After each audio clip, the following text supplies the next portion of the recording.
Demand रखी गई है कि जल्द से जल्द इस पॉलिसी को वापस लिया जाए। जब हिमाचल प्रदेश में जेबीटी टीजीटी टेट पास अभ्यर्थी हैं तो आखिरकार क्यों इस तरह की पॉलिसी लाई जा रही है, आउटसोर्स आधार पर भर्तियां हो रही है जबकि कमीशन के माध्यम से भर्तियां होनी चाहिए।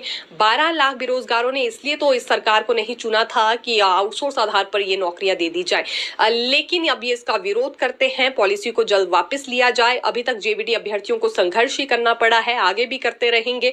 इस पॉलिसी का अभी ये विरोध कर रहे हैं और आगे भी होता रहेगा जब तक ये वापस नहीं ली जाएगी। पहली मर्तबा एक और स्टेटमेंट इनकी ओर से दी गई है कि बीएड प्रशिक्षु भी इनके साथ है। इससे पहले जेबीटी और बीएड में हमेशा टकराव ही होता हुआ नजर आया है, लेकिन इस पूरे मामले में बीएड प्रशिक्षु भी इनके साथ हैं और ये 3 लाख के करीब संख्या है। ये जल्दी ही सड़कों पर उतरेंगे अगर इस पॉलिसी को वापस नहीं लिया जाता है। ये पॉलिसी सिरे नहीं चढ़ सकती, ना ही आउटसोर्स आधार पर कोई भर्ती होने देंगे। 2025-26 सत्र में गेस्ट टीचर पॉलिसी करने की बात हुई है। इसमें तर्क सरकार की ओर से दिया जा रहा है कि बच्चों की पढ़ाई प्रभावित ना हो उस वक्त जब रेगुलर शिक्षक छुट्टी पर जाता है, इसलिए ये गेस्ट टीचर रखे जा रहे हैं और इसीलिए पीरियड आधार पर उन्हें राशि भी दी जाएगी। जितने पीरियड लगाएंगे उतने ही पैसे उन्हें उसके बदले मिलेंगे। देखिए, शिक्षा पर एक बड़ा फैसला राज्य सरकार की ओर से हुआ है। आज मुख्यमंत्री सुखविंदर सिंह सुक्खू ने बड़े संकेत इसके दिए हैं। नादौन में डे बोर्डिंग स्कूल की आधारशिला रखने के लिए गए थे और वहीं जनता को संबोधित करते हुए इन्होंने कहा कि अब प्रारंभिक शिक्षा विभाग में और हायर एजुकेशन डिपार्टमेंट में बड़ा बदलाव होने जा रहा है। हालांकि अभी ये फैसला लिया नहीं गया है, लेकिन इस पर कैबिनेट नोट तैयार हो चुका है। अब स्कूल एजुकेशन, कॉलेज एजुकेशन और टेक्निकल एजुकेशन 3 तरह के डायरेक्टरेट होंगे। अभी देखिए 2 ही है, एक उच्च शिक्षा विभाग है, दूसरा प्रारंभिक शिक्षा विभाग है, लेकिन अब 3 कैटेगरीज में डायरेक्टरेट को भी डिवाइड करने की बात हुई है और ये भी उनकी ओर से जानकारी दी गई है कि जो स्कूल एजुकेशन डायरेक्टरेट के डायरेक्टर होंगे वो आईएएस अधिकारी ही होंगे और उनके अधीन 3 एचएएस अधिकारी भी दिए जाएंगे।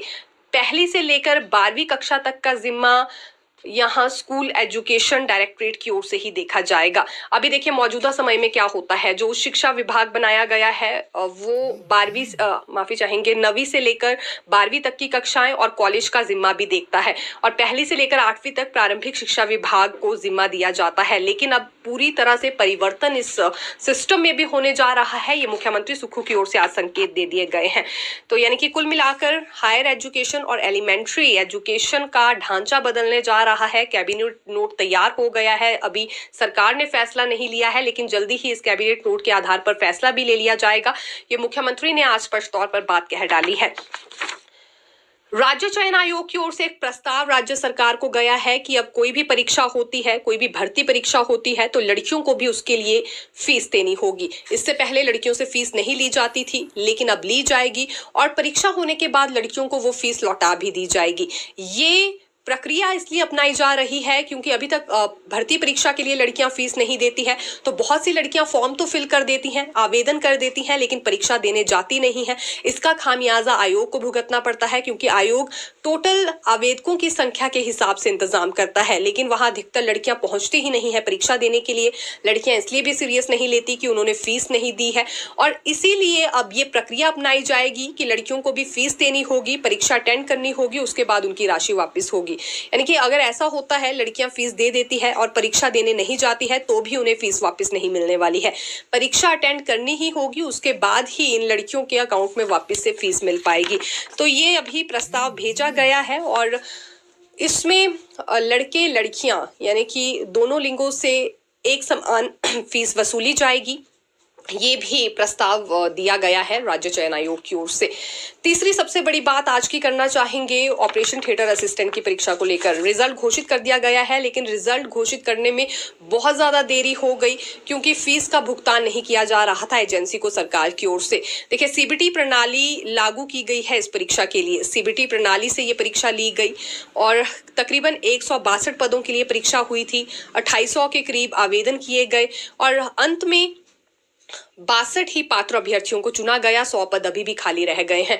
लेकिन 36 लाख रुपए फीस एजेंसी को आयोग की ओर से इस परीक्षा के लिए दी गई है। 36 लाख फीस बहुत ज्यादा है, और कैसे ये ज्यादा फीस पड़ गई है आयोग को, ये भी आपको जानकारी देते हैं। देखिए, क्योंकि जिम्मा इसमें एडसिल को दिया गया था, एडसिल ने आगे टाटा कंसल्टेंसी को ये जिम्मा दे दिया भर्ती परीक्षा करवाने का, और यहाँ 3000 के करीब अभ्यर्थियों के हिसाब से फीस लेने की शर्त एजेंसी ने लगाई थी, और प्रत्येक अभ्यर्थी की बात करें तो 60,000 के हिसाब से ये फीस दी गई है। यानी कि 36 लाख का अगर पूरा हिसाब लगाएं तो प्रत्येक अभ्यर्थी पर 60,000 रुपए आयोग की ओर से खर्च हुए हैं, और ये भुगतान देरी से किया गया, इसीलिए देरी से भी रिजल्ट घोषित हुआ। तो सीबीटी प्रणाली महंगी एक तरह से सरकार को पड़ रही है, आयोग को काफी महंगी पड़ रही है।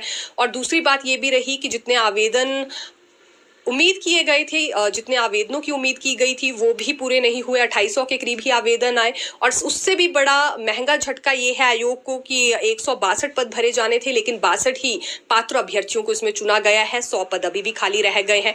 36 लाख लग गए, लेकिन 100 पद अभी भी खाली रह गए हैं, और काफी देरी भी फीस का भुगतान करने में हो गई। आवेदन जितने अपेक्षित थे उतने भी नहीं किए गए। तो ये इसमें एक बड़ी जानकारी कहना चाहेंगे कि कितना ज्यादा सीबीटी प्रणाली महंगी है।